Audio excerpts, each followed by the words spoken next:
So this first video is going to be like informational, I guess, about CAP, what the CAP program is, and my experience going through it so far.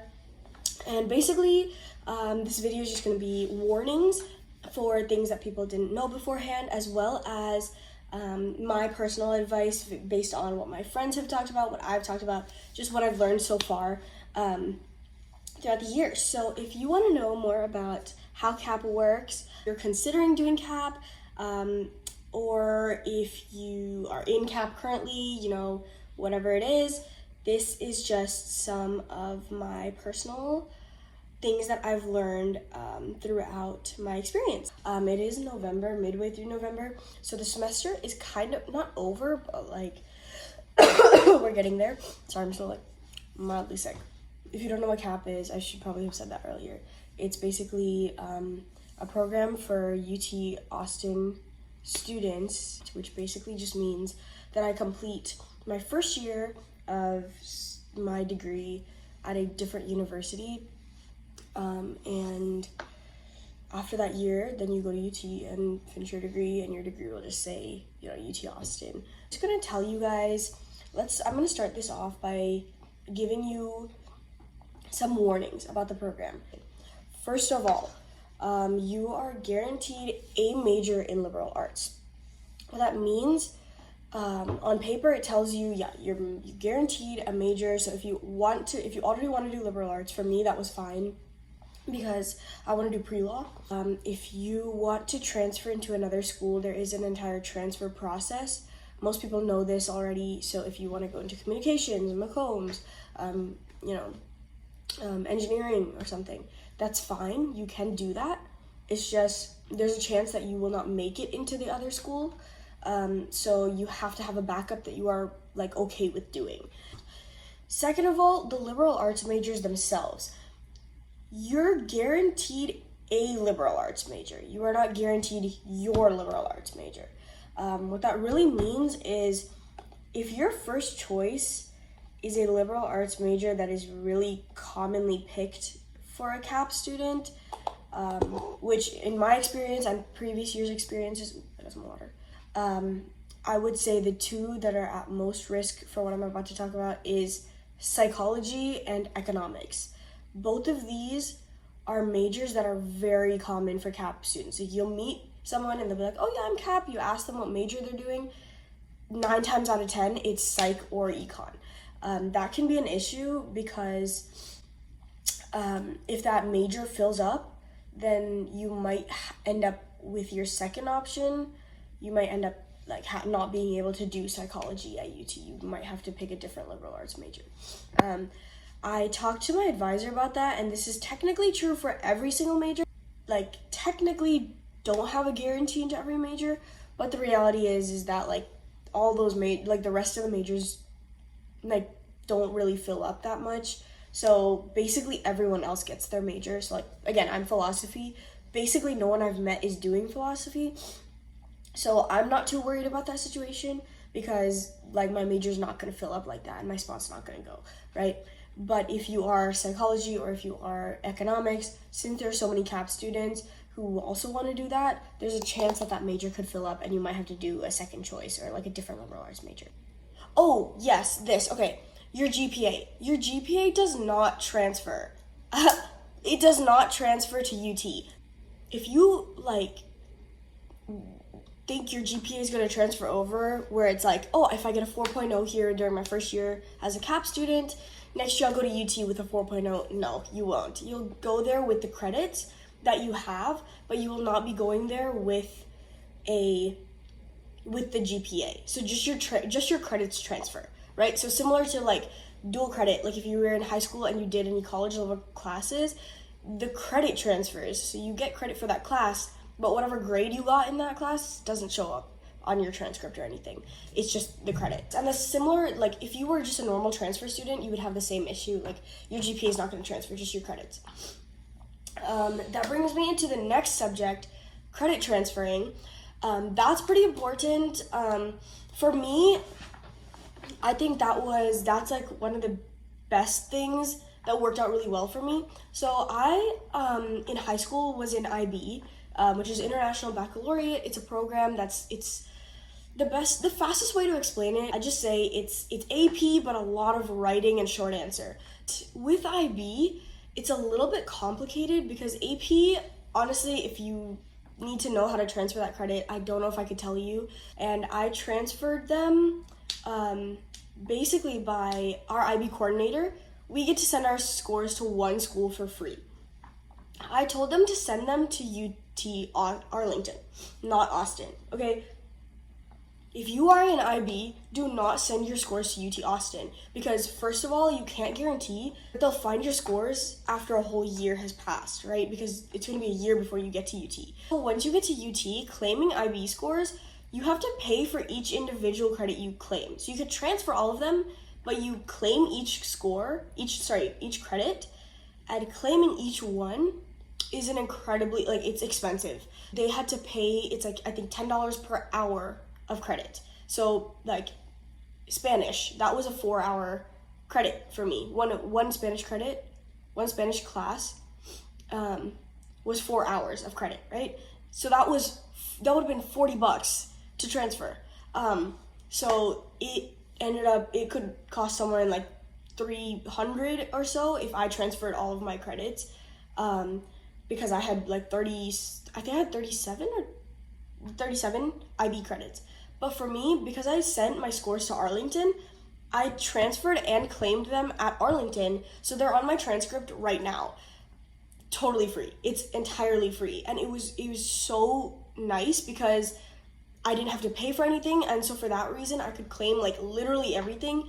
So even if it didn't really seem like it was necessary for my major, I could still claim it so that maybe in the future, if I want to do a minor and I have credits that could get me to that minor faster, then that would work out for me. And then I talked to Lisa Rose. She's the advisor for the UT CAP students here at Arlington. Oh, I should have said this earlier. I picked Arlington as my location. My credits, and I was like, okay, I did transfer my credits and they show up on my transcript. Do I need to reclaim them once I get to UT? And she said, you do not have to reclaim them because your entire transcript what you send to UT. So all of your CAP credits are going to show up on that transcript, and everything on that transcript, including everything you've transferred, will show up as well. So everything transfers automatically. And I was like, so do I have to pay and reclaim that? No, I'm good. I'm set. I have all my UT credits. I have all my IB credits. If you are in IB, and that's not going to be as many people, but if you are, I hope this is helpful to you. Transfer your credits at Arlington or at the first year university that you pick. I think that's it for things that a lot of people just didn't know or don't understand before they start. Other than that, the only thing I can think of is there's a little bit of anxiety around the math credit. I'm currently in contemporary math. It's the easiest math credit. I have 100 in that class. I get 100 on every final or midterm, whatever, and I barely study for that class. This last unit is a little bit more work, and that's literally it. I would suggest doing that because I don't need math for my major. One thing I suggest doing is you can definitely find what you need for your major at UT. Just go to UT Austin's website, find your major, and find the degree plan, the most updated version you can find. That'll tell you a lot of courses that you need and problem solved, right? So that's good. But again, you have to take a math at UT Arlington, at your CAP location, but you do not need to take a specific math unless you need it for your major. And even if you don't take that specific math here, you'll just have to take it at UT. It's not a big deal. I have some friends who are kind of struggling with pre-calc. It's pretty hard. Calc is also pretty hard. If you want to take a higher level math, that's not too difficult. That seems like my friends are doing pretty well in is stats. Stats doesn't seem too bad, especially if you took AP stats beforehand. Now I'm gonna move on to the more psychological aspect of CAP. That it feels like you're kind of in an in-between place, perpetually. I know that sounds kind of awful. The first week, will go by very, very slow. At least it did for me. After that, the pace starts to pick up, where it's like you blink and it's been like a week, 2 weeks, the month is halfway through, the month is over, and then it just moves fast. And now, like, we have like 2 weeks. We have 1 week, and then it's Thanksgiving break. So I guess what I'm saying is the time will fly faster than you think. That's definitely something that I noticed. At first I was like, damn, like, you know, we're gonna be here for a while. Like, as someone who's like very social, it's a little difficult to be here sometimes. I will say I'm very extroverted. I love talking to people. I love meeting new people. I'm a very loud person. But this campus is just not like that really sometimes. It's a very quiet, like chill, relaxed, and like that's fine. I totally don't mind it. The population size is just really, really small here. Especially because at Arlington, it's a commuter school, I guess, which just means that like a lot of people come here, do their classes, and then go home. They don't like live on campus, so there's not that much of campus life. Just keep in mind that obviously it's nothing like UT here. It's just not. Sometimes you'll get FOMO. Like I have so many friends at UT, and I'm on their spams and their stories, and I see all this stuff that like obviously you want to go and like hang out with them, and you want to meet new people, and you want to go do what people at UT are doing. But sometimes that just, you know, like the reality is you're here for a year. So appreciate like the calm, and next year you'll have your chance to like go and have fun. I will say it's a little weird making friends sometimes, because people who are not CAP students sometimes don't seem like they really want to be friends with you. I guess it's this whole like you're gonna leave next year anyway kind of, like I get it. And to be fair, we sometimes do the same thing. Like most of my friends are CAP students. But yeah, I think a lot of your friends will probably end up being CAP students, just because you end up feeling like, you know, you're in a similar situation, so you end up like feeling like, you know, connected a little bit more. I say just be friends with who you click with, and you know, move on. Like, what are you gonna do? Next major piece of advice, I will say, participate on campus. I know that sounds kind of like, what? No, you should do it. Participate on campus. It's a very good idea. Personally, I'm not in like a crazy amount of, I'm literally in one club. So you don't have to join like a ridiculous amount of clubs. Honestly, I like my free time. I don't really need to be like immensely on campus, because a lot of these things, like, people are competing for leadership positions that you literally can't even get because you're not going to be here next year. Student government is fun because you have to get participation points, so you end up like volunteering for things, you talk to people and meet people through that, and it just kind of opens you more up to like talking to new people. Don't let Lisa Rose bully you into not doing it. She's scary, and she's sometimes like, she is a UT Arlington advisor, so she will say things that are like, okay, maybe you shouldn't be doing CAP. Like, you shouldn't do CAP. Obviously, if it doesn't really make any realistic sense, maybe don't do it. Like, look at it from your own common sense and your own goals. And if it doesn't make sense, obviously don't do it.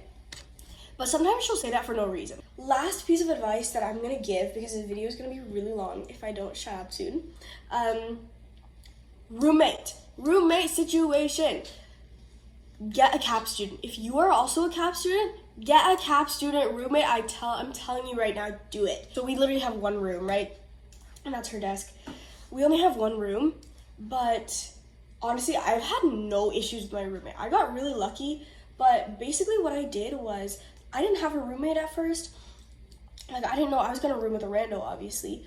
But I kind of was like, I want a CAP student because there are a lot of deadlines for us. And so if you and your roommate both have the same deadlines, you kind of like remind each other, you're in the same position. Like, honestly, my roommate is like one of my like closest friends here at UTA. I literally just Command F and I searched CAP, and whoever came up, I was like, if they don't have a roommate, I'm just gonna DM like one person at a time. So I saw hers, it was just her initials, like it's just her ID. So I didn't know her name, I didn't know anything. And I was like, hey, like, my name's Tanya, I'm also a CAP student, I don't have a roommate, like, let me know, like, if you want to get to know each other and we can be roommates. at UT, I think it would be a good idea for us to be roommates since we're both Cap.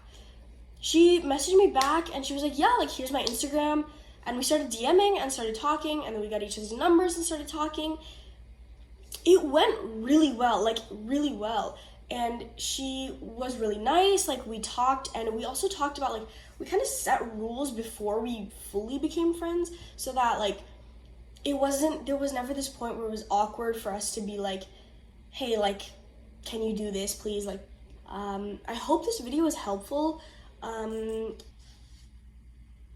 Peace.